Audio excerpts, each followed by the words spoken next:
recognized for 5 minutes. Thank you, Mr. Chairman. And on behalf of the committee for the work that your 1,600 plus full-time equivalents do on areas like thwarting robocalls and your efforts to promote the right to repair, I want to thank the people at the FTC. Our beef, though, is not with much of the good work you do, much of which, as you said to Mr. Kiley, is successful in when you litigate. Our problem here today, my problem here today, is that you're a bully. You have $500 million to spend, and you choose to spend it promoting a policy that when you were a staffer sitting behind us, you seem to be very much into it. I believe you've taken the idea that companies should have to be less competitive in order to merge, that every merger has to be somehow bad for the company and good for the consumer, a standard that cannot be met. I will take, for example, Illumina, a situation in which they have had the audacity to tell you that a company that they spun off but still held major assets in, that asked to be reacquired so that a breakthrough non-competitive drug, a technology of detection of cancer could be promoted more quickly, one which has no current competitor, one which is not on the market. And yet you decided that a company with a market cap of about 10%, that of Pfizer, somehow would be anti-competitive if it assimilated a new, took on something that would be new, that it had helped internally produce before spinning it off. You're failing in that, you're going to fail. You then took on Microsoft. Microsoft's a big company. Everybody up here seems to want to beat on anyone that has over $1 trillion market cap. And when you served on the committee, you were big on, if you were over $1 trillion, we need to break you up or stop you.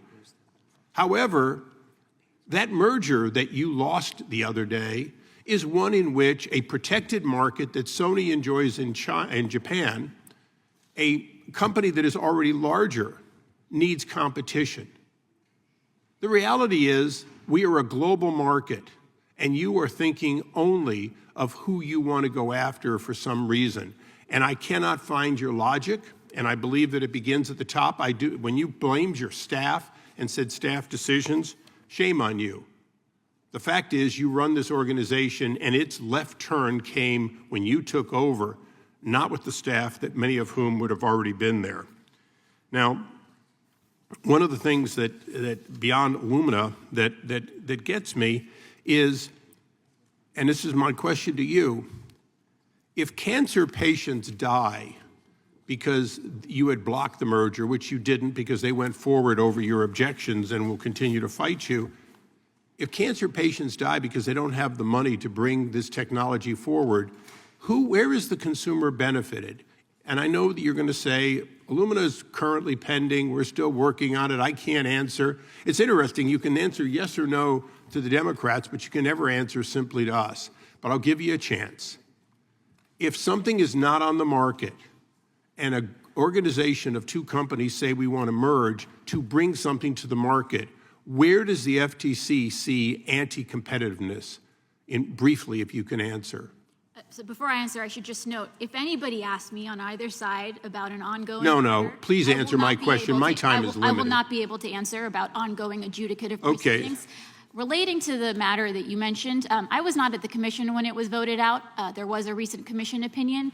In that opinion, we lay out our view, that was voted out unanimously, we laid out our view about how the antitrust laws apply in nascent markets. There is significant case law around how it's incredibly important to be protecting competition, not just in well-established markets, but especially in nascent markets. So let's go back through this. Your opinion, the opinion whether you inherited it or not that you seem to bear, is that in the future there could be a failure to have competition in a market that has not yet occurred. If people have to meet a standard of your hypothetical market will not develop because we have to predict the future. If your ability to predict the future is so good, how is it you could not predict that you were going to lose 4 out of 4 cases? How is it you can predict the future of markets when, in fact, the stock market can't even do it? I would contend that you have overstepped your boundaries and your $500 million budget is being wasted. And I, for one, will not support your $160 million increase as long as you do not stick to those things which you do well, which the FTC has a responsibility, and for those robocalls that, in fact, you have never managed to stop. And with that, I yield back. Gentleman yields back. The gentleman from Georgia is recognized. Thank you, Mr. Chairman, and I want to commend my colleagues